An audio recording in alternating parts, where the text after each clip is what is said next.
Persaudaraan Setia Hati Trate dibentuk tahun 1922 atas prakarsa Ki Hajar Harjo Utomo di Desa Pilangbango, Madiun.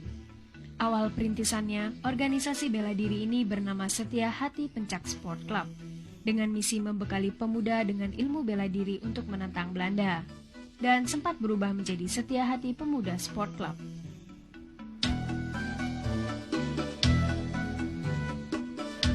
Baru setelah Jepang masuk, nama organisasi ini berganti lagi menjadi Setia Hati Trate. Perubahan nama pun masih terus berlangsung hingga tahun 1948. Dengan menambahkan kata persaudaraan di depan Setia Hati Trate sebagai nama organisasi. Dan ditetapkannya Ki Hajar Harjo Utomo menjadi ketua umum.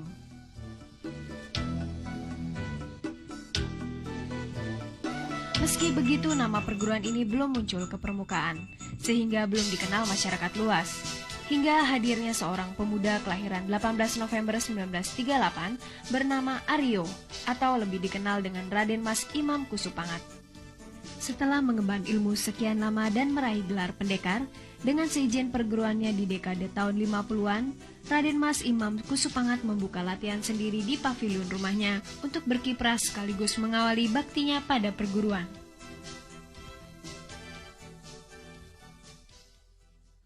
Siapa sebenarnya RM Imam Kusupangat?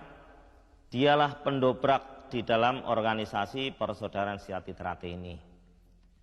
Beliau mengikuti latihan Setia Hati Trate sejak tahun 1955 dan disahkan menjadi warga Persaudaraan Setia Hati Trate ini tahun 58, kemudian mengikuti pertandingan pertama kali di Kota Madya Madiun menjadi juara yang pertama.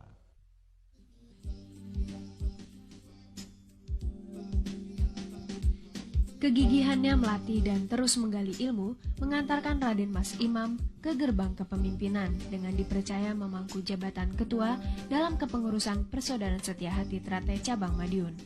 Baru tahun 1970, ia diangkat sebagai Ketua Umum Setia Hati Trate Pusat Madiun. Sedemikian besar kepercayaan yang diamanatkan kepadanya membuat Pak Imam lebih mencurahkan segenap tenaga dan pikiran untuk perguruan. Beliau mulai menentukan kebijaksanaan baru, kemudian melakukan terobosan-terobosan hingga mengalami kemajuan cukup berarti.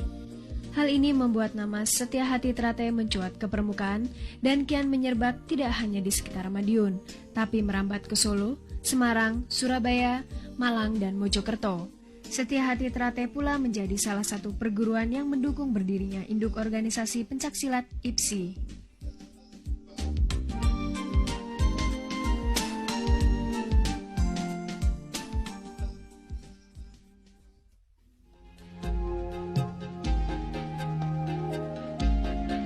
Namun tak seorang pun berhasil menghalau waktu, tak seorang pun kuasa melepas diri dari batas perjalanannya.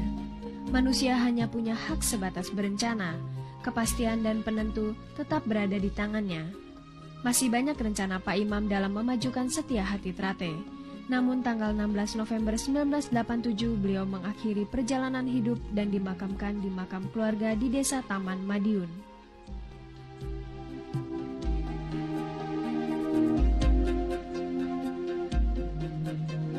Jasad Pak Imam boleh saja mati, namun karya dan dharmanya akan tetap hidup selamanya. Bahkan kini Persaudaraan Setia Hati Trate berkembang pesat baik dalam segi kuantitas maupun kualitas di 140 cabang di seluruh tanah air. Juga telah merambah ke mancanegara seperti Belanda, Amerika, Prancis, Australia, dan negara-negara Asia lainnya dengan jumlah anggota berkisar 300.000 orang.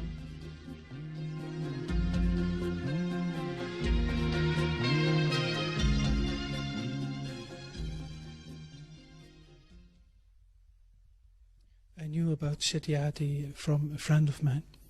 He was already training, so I went look and I knew this is what I want to do.